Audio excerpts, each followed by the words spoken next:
आ जाओ जी। तो ब्रेक के बाद हम लोग यहाँ पहुंच गए।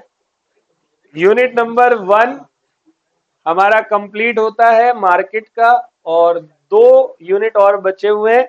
ये वाला भी बहुत छोटा यूनिट है। मजेदार तो यूनिट नंबर 3 है, काफी बड़ा और काफी ईमानदारी से पढ़ने वाला यूनिट है। वहां यूनिट नंबर 3 में आपका कंसंट्रेशन जरा सा भी भंग हुआ तो आप गए फिर। 3 में डायग्राम है अलग, जो मैंने अभी सुपर नॉर्मल प्रॉफिट बताया वो सभी कुछ डायग्राम के साथ में यूनिट 3 में बताएंगे, जिसकी क्लास कल होने वाली है सुबह। या मैं कल सोच रहा हूँ संडे की स्पेशल क्लास में ना जो पीछे के चैप्टर से वो करवाऊं, वो ज्यादा अच्छा रहेगा। नहीं नहीं, पीछे के अंदर से मतलब आगे वाले जो नया छोटे छोटे जो चैप्टर होते हैं, तो देखते हैं कल के ऊपर, कल की क्लास के ऊपर।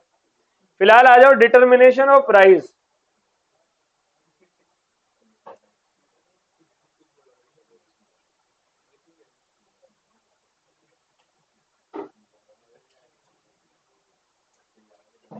आ जाओ बेटे प्लीज। तो हम बात कर रहे हैं इंट्रोडक्शन से। ओए बोला ना, चुप हो जा। Determination of price. अच्छा, मार्केट में सामान बेचोगे तो आपको प्राइस पता होना चाहिए या नहीं? कितने का बेचूं आंख बंद करके? 1200। कितने का बनाया? 4 रुपए का। लेबर कितनी लगी? लगी नहीं, 2 कल आया था। तो भाई प्राइस तो पता होना चाहिए ना कि कितने का बेचोगे, वरना ऐसे तो आउटडेटेड हो जाओगे आप मार्केट से। तो डिटर्मिनेशन ऑफ प्राइस के बारे में कह रहा है। Learning objective, explain how the price are generally determined, or describe how change in demand supply affect price and quantity demand and supply। बस 2 बातें पढ़नी है। और ये चैप्टर आपको, ये यूनिट बहुत जल्दी हो जाएगा क्योंकि ये पूरा डिमांड सप्लाई के ऊपर बेस्ड है। Introduction, prices of goods express their exchange value. Prices are also used for expressing the value of various service rendered by different factor of production, जैसे लैंड, लेबर, कैपिटल एंड। अगर ज्यादा इनका महंगा है तो प्राइजेस क्या होते हैं? ज्यादा होते हैं, और बहुत सस्ता है तो प्राइजेस कम होंगे। In the form of rent, wages, interest, profit. Therefore the concept of price, especially the process of price determination, is of vital importance in. तो ये इकोनॉमिक्स में हमारे लिए बहुत ज्यादा इंपॉर्टेंट रखते हैं। All well, in this unit we shall learn how demand and supply interact to strike a balance so that equilibrium price is determined in a free market। जैसे मैं आपको एक एग्जांपल देता हूं, ये मेरा प्राइस है, ये क्वांटिटी है, ठीक है। बताओ डिमांड कर्व क्या होता है? सही है। सप्लाई कर्व, दोनों इक्विलिब्रियम कहाँ है? तो ये मेरा प्राइस होना चाहिए, होना चाहिए या नहीं? और अगर ऊपर करूं या नीचे करूं तो दोनों में गड़बड़ है। तो इक्विलिब्रियम हमेशा पता होना इज वेरी इंपॉर्टेंट। चलो, a free market is one in which the forces of demand and supply are free to take their own course and there is no intervention from outside by government। जैसे monopoly है, वो free market नहीं है। Monopoly में किसका control है? Government का। तो वहां की ये बात नहीं कर रहा, वो प्राइस अपने आप सेट करते हैं। It is to be noted that generally it is the interaction between demand and supply that determine the price, but sometime, लेकिन जरूरी थोड़ी हर बार डिमांड सप्लाई फोर्सेस चले। Sometime government intervene and determine the price इधर fully और। For example, सुनना ध्यान से, the government of India fix the price of petrol. ये कौन फिक्स करता है?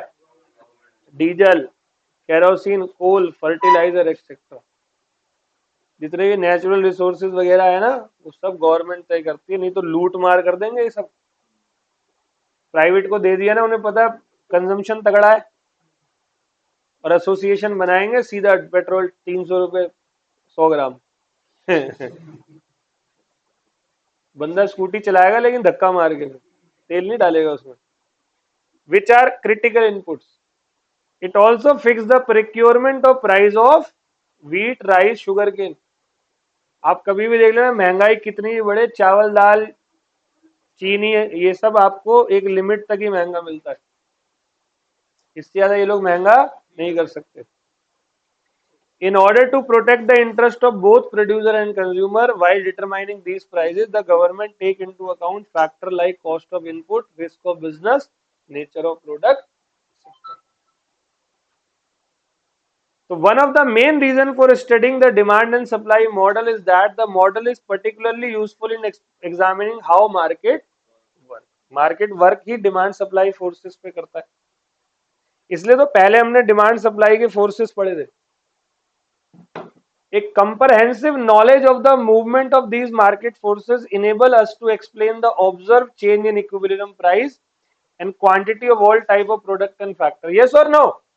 बताओ, डिमांड और सप्लाई के किसी भी चीज में चेंज हो गया तो मेरा इक्विलिब्रियम प्राइस बदलेगा या नहीं, और उसकी वजह से मेरी क्वांटिटी, प्रोडक्ट एंड फैक्टर बदलेंगे या नहीं।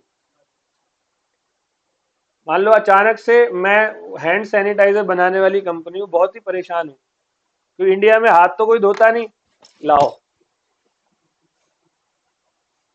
साला कोई खरीदता ही नहीं, मूड खराब है, इतने में आ गया कोविड। ओ भाई साहब, बूम, ऐसी सेल की क्या ही बताएं। मतलब आज भी अगर कोई सैनिटाइजर यूज कर रहा है ना, तो वो कोविड की देन है, जबकि गए हुए कोविड को 4 साल हो गए। समझ रहे हो? और कभी कभी ऐसा होता है कि आपकी सेल बहुत तगड़ी होती है, लेकिन प्राइस इतने हाइक करते हैं कि अचानक से बहुत कम। ऑल वेल, तो मार्केट के फोर्सेस ही आपका प्राइस इक्विलिब्रियम और आपका प्रोडक्ट एंड सर्विसेज डिसाइड करते हैं। We will be able to anticipate the possible market outcome, outcome मतलब result in real market by applying the principle underlying the interaction of demand and business firms can use the model of demand and supply to predict the probable effect of various economic as well as non-economic factor on equilibrium price and quantity. For example, market outcome of government intervention in the form of tax. अब बताओ, tax ज्यादा हो गया तो मेरी supply क्या हो जाएगी, डिमांड क्या हो जाएगी। किसी चीज पे टैक्स ज्यादा हो गया तो लोग खरीदेंगे कम, उनकी डिमांड लोगों ने कम करी, मेरा प्रोडक्शन क्या हो जाएगा, क्योंकि मेरी सप्लाई उसकी वजह से क्या होगी। बता, पड़ा फर्क या नहीं पड़ा। सब्सिडी से फर्क पड़ेगा या नहीं, मेरा प्रोडक्शन बढ़ जाएगा। जैसे आजकल इलेक्ट्रॉनिकल व्हीकल्स का हो रहा है, सोलर सिस्टम का हो रहा है, खूब सब्सिडी मिलती है, सोलर जो छतों पे लगाते हैं। Price ceiling and floor prices etcetera, ये पढ़े हैं फ्लोर प्राइजेस क्या होता है। एक प्राइस सेट कर देते हैं, ठीक है। Can be analyse with the help of equilibrium. तो determination of price general view में देखते हैं। जनरल व्यू बिल्कुल डिमांड सप्लाई शेड्यूल है। तो देखो, प्राइस बड़ा है 1 2 3 4 5, तो डिमांड पे क्या असर पड़ेगा, कम होगा या नहीं। तो देखो डिमांड कम हो रही है 60 35 20 15, और प्राइस बड़ा है तो सप्लाई क्या हो रही है। तो सप्लाई कर्व और डिमांड कर्व दोनों बनेंगे। डिमांड कर्व कैसा बनेगा, सप्लाई ऐसा बनेगा। तो ये जगह हमारी कौन सी होगी, इक्विलिब्रियम की। देखते हैं, आ गया भाई। तो ये 2 रुपए पे इक्विलिब्रियम आ रहा है। देखो 2 रुपए पर ये देखो बैठ रहा है 35 35, ये मेरा कौन सा सिचुएशन है, इक्विलिब्रियम। आगे समझ में बेटे कोई डाउट है। अच्छा एक बात बताओ, उससे ऊपर बेचते हो तो सरप्लस, और नीचे मान लो उससे ऊपर चला गया तो वो सरप्लस वाली सिचुएशन आ जाएगी, और उससे नीचे आ गया तो शॉर्टेज आ जाएगी। इसीलिए मैं बस ये पॉइंट जानना चाहता हूं कि किस जगह पे मेरे को इक्विलिब्रियम मिल रहा है, फिर मैं कोशिश करूंगा उससे ऊपर जाने की फायदे के लिए, और नीचे जा रहा है तो टेंशन ले लूंगा कि कैसे कम से कम यहां तो रहूं।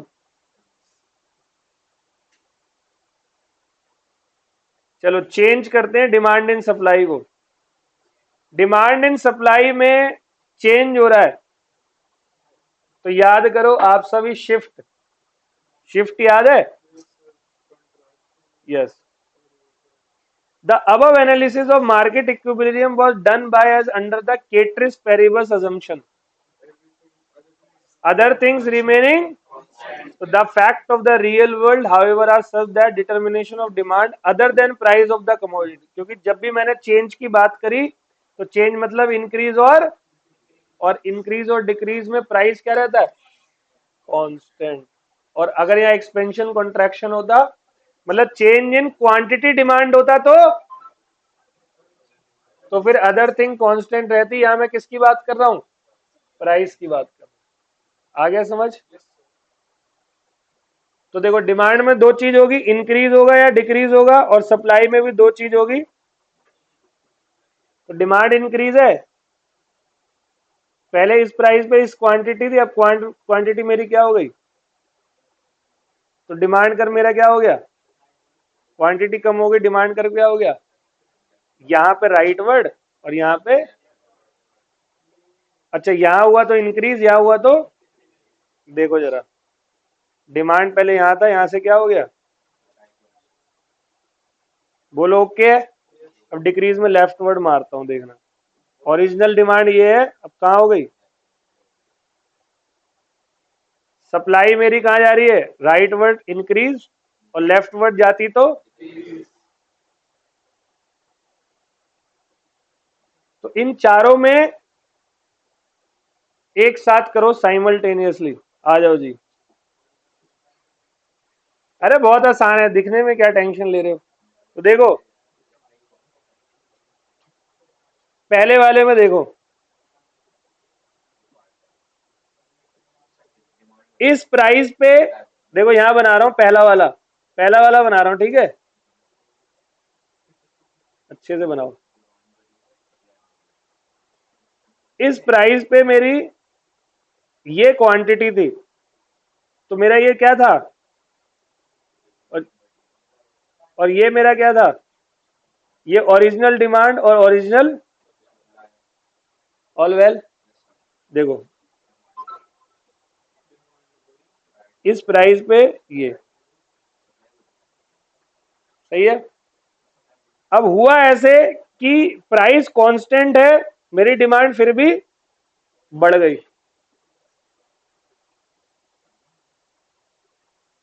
तो डिमांड कर मेरा कहां जाएगा? देखो गया। अब डिमांड बढ़ी होगी तो मैंने उतनी ही क्या बढ़ा दी होगी? तो सप्लाई कर्व क्या हो गया? भाई डिमांड बढ़ी तो सप्लाई भी तो बढ़ी होगी। तुमने डिमांड करी, मैं उतनी सप्लाई तुम्हारे लिए नया प्रोडक्शन करके ले आया। चलो अब दोनों को एक साथ देखो, यहां डिमांड बढ़ी, यहां सप्लाई बढ़ी, लेकिन दोनों में डिफरेंस देखो, दोनों में डिफरेंस है प्राइस का। यहां देखो प्राइस बढ़ा है और यहां प्राइस, तो पहले बड़ा वाला देखते हैं।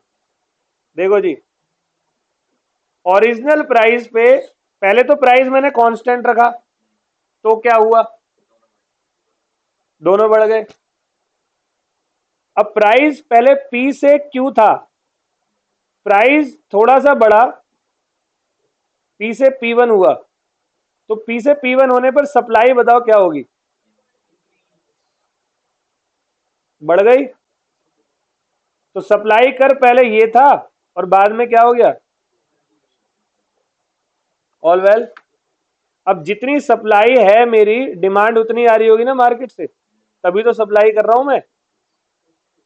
तो इसको मैंने यहां पर क्या कर दिया? राइट वर्ड से। और यहीं पर अब देखना, डी से डी वन डिमांड बढ़ी, और यहां पर सप्लाई एस से एस वन, सप्लाई पे ज्यादा असर पड़ा है, यहां पर सप्लाई पे कम असर पड़ा है। प्राइस बढ़ने पर सप्लाई पे कम असर पड़ता है, सप्लाई कम मात्रा में बढ़ती है और प्राइस कम होने पर सप्लाई, सही है। ऑल वेल जी, समझ में आ गया।